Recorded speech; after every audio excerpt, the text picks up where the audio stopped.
নমস্কার, জয় শ্রী গণেশ। স্বাগতম আপনাদের প্রত্যেককে।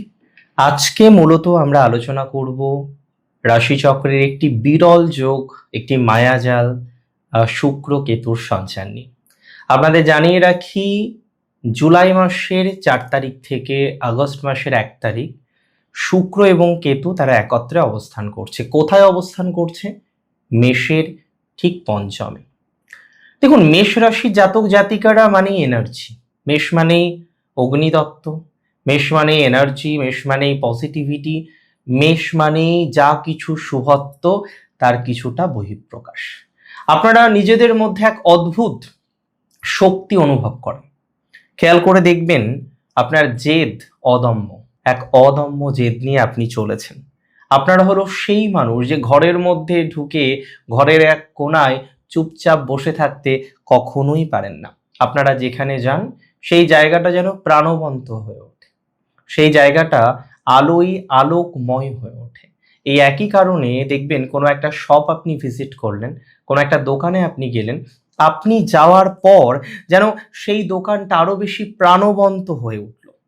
মেষ রাশির জাতক জাতিকারা সবসময় শুভত্বকে রিপ্রেজেন্ট করে, পজিটিভিটিকে রিপ্রেজেন্ট করে, আর এই অফুরন্ত প্রাণশক্তির যে অধিকার সেটা আপনার, সেটা আপনি বাই বর্ন পেয়েছেন। রাশিচক্রে বিশেষ গ্রহযোগ হচ্ছে শুক্র এবং কেতুর। খুব ভালো করে বুঝবেন, শুক্র এমনিতে আপনার দ্বিতীয় পতি, আপনার সপ্তম পতি গ্রহ, পঞ্চমে যাচ্ছে। কেতুকে বাদ দিয়ে এই ট্রানজিট বেস্ট। সপ্তমপতি পঞ্চমে অসম্ভব ভালো কম্বিনেশন।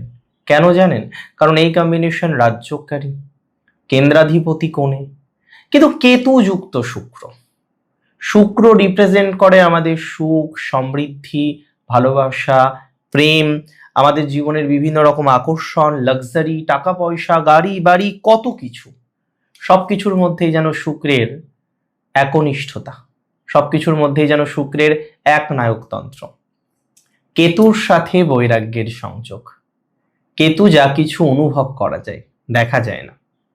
কেতু যা কিছু ডিটাচমেন্টের বিষয়কে রিপ্রেজেন্ট করে, অর্থাৎ একটা বিচ্ছিন্নতা, একটা সন্ন্যাস, একটা মুক্তি, একটা গভীর কোনো বিষয়কে নির্দেশিত করে কেতু। এই শুক্র কেতুর সাথে সংযুক্ত হতে চলেছে। একদিকে ভোগকারক গ্রহ, আর একদিকে ত্যাগকারক গ্রহ। ভোগকারক এবং ত্যাগকারকের এই যে অভূতপূর্ণ মিলন, অভূতপূর্ণ হাউস কোলাবোরেশন, একসাথে থাকা, আমার মনে হয় একদিক থেকে যেমন আপনার ভোগ করার মানসিকতা তীব্র থেকে তীব্রতর হবে, আরেক দিক থেকে আপনার মনের মধ্যে একটা উদাসীনতা কাজ করবে। কোনো ক্ষেত্রে আপনি ভোগী হতে চাইবেন, আবার পরক্ষণে আপনার মনে হবে যে না, দরকার নেই, কি হবে। তার মানে সিচুয়েশন বেশ কমপ্লিকেটেড হতে পারে। চলুন একটা বিস্তারিত আলোচনা করে ফেলি আমি আপনি মিলে। মেষ রাশির ক্ষেত্রে এর প্রভাবটা কেমন? দেখুন, মেষ রাশির শুক্র হলো দ্বিতীয় পতি। আপনার অর্থ, আপনার বাণী, আপনার পরিবারের ক্ষেত্রেও কিছুটা প্রভাব বিস্তার করবে, এবং সপ্তম অর্থাৎ আপনার দাম্পত্য পার্টনারশিপ, সেই ভাবের অধিপতি শুক্র তিনি পঞ্চম ভাবে কেতুর সাথে বসে আছে।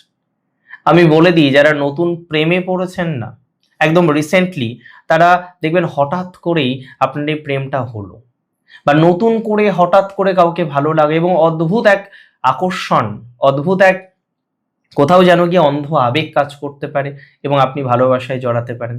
আবার এমনও হতে পারে যে আপনি একটা সম্পর্কে আছেন দীর্ঘদিন, আপনার চোখের থেকে একটা পর্দা যেন সরে গেল। আপনি একটা সম্পর্কে আছেন, আপনি একটা রিলেশনশিপে আছেন, কিন্তু হঠাৎ করে আপনার মনে হতে পারে আপনি কি সঠিক মানুষের সাথে আছেন, এবং এই নিয়ে আপনি একটা স্টেপ নিতে পারেন। তার মানে আমি এটুকু বলবো, শুক্র কেতুর এই পঞ্চমে অবস্থান আপনার সম্পর্কের ক্ষেত্রে আলটিমেটলি একটা প্রকৃত জায়গায় আপনাকে এনে দাঁড় করাবে। আর্থিক চমক এবং অপ্রত্যাশিত কিছু খরচের সম্ভাবনা এই সময় আপনি দেখতে পারবেন। খেয়াল করে দেখবেন, শুক্র আপনার অর্থভাবের অধিপতি গ্রহ, তাই হঠাৎ করে এই সময়ে কোনো না কোনো আর্থিক জায়গা পজিটিভ হতে পারে, কারণ অ্যাটলিস্ট 257 এর কানেকশন, 7th এর 11th হচ্ছে পঞ্চম। আপনার পার্টনার, যে পার্টনার ধোকা দিয়েছিল, আপনি ভেবেছিলেন ধোকা দিয়ে বেরিয়ে গেছে, আর কখনো আসবে না, আর কখনো আপনাকে টাকাগুলো ফেরত দেবে না, সেই পার্টনার হঠাৎ করে আপনাকে কিছু টাকা দিয়ে ফেলতে পারে। এবং আমি বলে দিই, এক্ষেত্রে আপনার হাতে পয়সা আসবে, কিন্তু খরচের জায়গা প্রচুর বেশি। একটা শখের বশত বা এমন কিছু বিষয় যেটা খরচ না করলেও নয় আবার করলেও হয়, এরকম কিছু বিষয় একটা খরচের জায়গা কিন্তু খুব স্ট্রংলি মেষ রাশি দেখতে পাচ্ছি। তাহলে আয় বা অর্থনৈতিক ক্ষেত্রে একটা চমক আসবে, আর অপ্রত্যাশিত কিছু খরচের সম্ভাবনাও দেখতে পাচ্ছি। মেষ রাশির সৃজনশীলতায় এক অভাবনীয় out of the box mindset তৈরি হতে পারে। অনেকে আপনাদের মধ্যে ক্রিয়েটিভ পারসন, অ্যাক্টিং এ আছেন, অ্যাক্টার্স হিসেবে আছেন, প্রডিউসার হিসেবে আছেন, বিভিন্ন রকম সিনেমা, ফটোগ্রাফি, সিনেমাটোগ্রাফি ইত্যাদি ইত্যাদি বিষয়ের সাথে আপনারা এঙ্গেজড। আমি একটা কথাই বলবো, এই সময় আপনারা যারা ইউটিউবে কাজ করেন, ডিজাইনিং করছেন, সোকল্ড বিভিন্ন বিষয়কে কানেক্ট করেছেন, যে কোনো শিল্পের সাথে আপনারা যুক্ত, অর্থাৎ কোনো না কোনো ক্রিয়েটিভিটিকে আপনি খুব কানেক্ট করে ফেলেছেন, তাদের জন্য এই সময়টা একটা আশীর্বাদ। আমি বলবো কেতু গভীরতা দেয় এবং আপনার একটা গভীর চিন্তা, গভীর পরিকল্পনা বহিঃপ্রকাশিত হতে পারে। যে পরিকল্পনা আউট অফ দ্য বক্স ছিল, সেরকম একটা পরিকল্পনা আসতে পারে। একটা কথা আমি আপনাদের বলি, এটা একেবারেই বাস্তব। ৪ঠা জুলাই থেকে ১লা আগস্ট কিছু মানুষ আপনাদের ছেড়ে চলে যেতে পারে। হঠাৎ করে কোনো একটা ডিল যেটা নিয়ে অনেক প্রত্যাশা করে বসেছিলেন, সেটা হয়তো ক্যান্সেল হতে পারে। কিন্তু এটি নেগেটিভ মনে হলেও কোনোভাবেই নেগেটিভ নয়। আপনি বলবেন, দাদা আপনি কি বলছেন, একটা ডিল ক্যান্সেল হয়ে গেলে সেটা নেগেটিভ নয়। এখানে যেটা ইম্পর্টেন্ট, কেতু হলো সার্জন, ওই যে অশ্বিনী কুমার দয়, তাই না, দেববৈদ্য, না, Ketu is not equal to them, but এটা অবশ্যই ঠিক, কেতু হলো সার্জন। আপনার শরীরের পচা গলা, নষ্ট নোংরা কেটে বাদ দিয়ে শরীরকে বাঁচাবে হচ্ছে কেতু।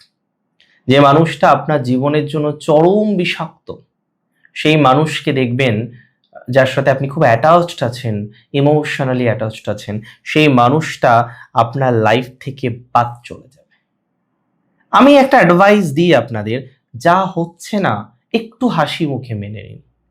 এটি আপনার ভবিষ্যতের জন্য বিরাট একটা পজিটিভ ক্লিনজিং প্রসেস। মেষরাশি জাতক জাতিকাদের একটা কথা আমি আপনাদের বলবো, আপনি খুব সোজা সাপটা মানুষ, মুখে যা মনেও তাই, মানে মনে যেটা আসে সেটাই মুখে বলে দেন। আর আপনাদের এই সোজা সাপটা কথা হঠাৎ করে রেগে যাওয়াটা আপনার সব থেকে বড় শত্রু। কেন বললাম, কারণ বাণী নিয়ে আলোচনা করছি আর এই কোয়ালিটি নিয়ে আলোচনা করব না, তাই কি হতে পারে? আপনার শত্রু অপেক্ষা করে যে কখন আপনি রেগে যাবেন, কখন আপনি রেগে গিয়ে ভুল রিয়াক্ট করবেন, যেটা আপনার শত্রুর সব থেকে বড় হাতিয়ার হবে। চলুন শত্রুকে একটু গোল খেলিয়ে দিই। শত্রুকে ইগনোর করুন, রাগটাকে ইগনোর করুন। এই সময় আপনার অস্ত্র হলো নীরবতা।